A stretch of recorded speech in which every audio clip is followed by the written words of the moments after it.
For victims, the toll of sex trafficking is measured in stolen childhoods and long-lasting trauma. For traffickers, it's measured in dollars, often a lot of dollars. It's a problem that I believe Congress should pay more attention to. We interviewed Brianna Weir, who has traveled across the globe setting up sex trafficking rescue centers, and we asked her how sex trafficking compares from America to other parts of the world. Sex trafficking in the U.S. is definitely just as prominent as it is in other countries, but we just can't see it as much. And a lot of times we just can't see it because we don't want to. We don't want to believe that this is happening right here in our own cities, in our own backyards, but it is.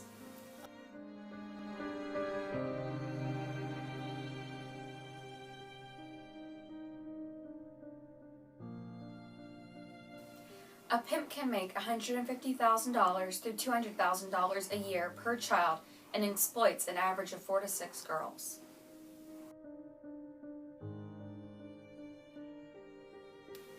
$300,000 to $400,000 children are brought across the U.S. border for sex every year. Sex trafficking is the fastest growing criminal enterprise in the world. Child sex trafficking has risen exponentially in the past years, and by 2020 is expected to make up 50% of all sex trafficking. The U.S. is the largest consumer of child prostitutes in the world. The average lifespan for a child in a sex trafficking ring is 3 to 7 years. A trafficked minor is sold an average of 15 to 20 times per day. 80% are sold online.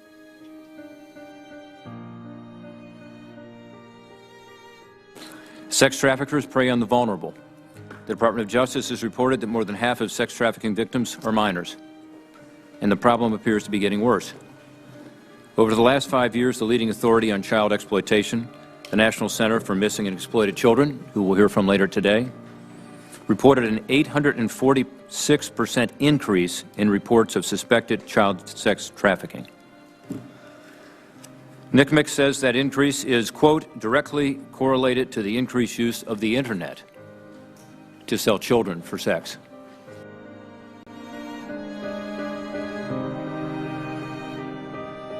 So what can we do? First, you can realize it's a problem that does happen in America. Things like this aren't just third world problems.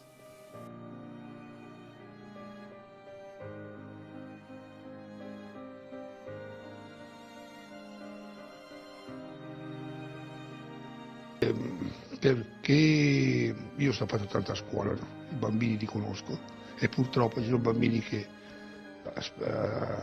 cercano affetto perché non ce l'hanno in casa e magari si trovano qualche prete, può anche cedere, insomma, perché lo capisco questo. Cioè che quindi praticamente sono un po' i bambini che... Buona parte sì. Quindi le accuse sono ingiustificate verso la pedofilia? Accusa un peccato e come tutti i peccati vanno accettati anche.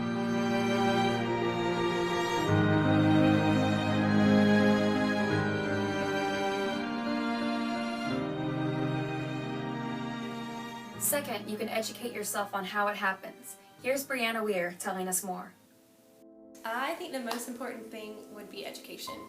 If people knew more about what trafficking looked like and could spot sketchy situations or knew what victims look like, knew what trafficking is, and how to prevent it for themselves or for others that they might know, I think that it would be less of a problem. Third, we can implement harsher laws. By implementing harsher laws, it's not going to stop child sex trafficking, but it is going to show that we, as a nation, take it as a much more serious crime. Number 4 is don't let famous celebrities get away with it. If we show that the people we idolize can get away with crimes, it will make us think that we can too. This morning, the former face of Subway pleaded guilty to possessing child pornography, including images of children as young as 6 and engaging in sexual acts with minors as young as 16. This is about using wealth, status, and secrecy to illegally exploit children. Bogle faces between 5 and 13 years in prison and will have to adhere to a pornography ban and sexual disorders treatment.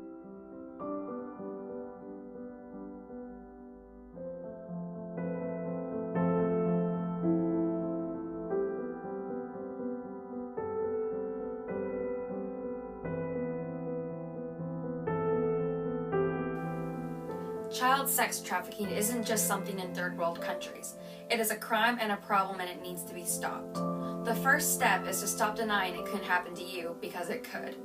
Having sex with children is just no longer an act, but part of a corporation. Next, you need to know how it happens and how it is happening in America. When we come together to show that it is not okay, that is the first big step we as a nation are taking. Remember, it could be you.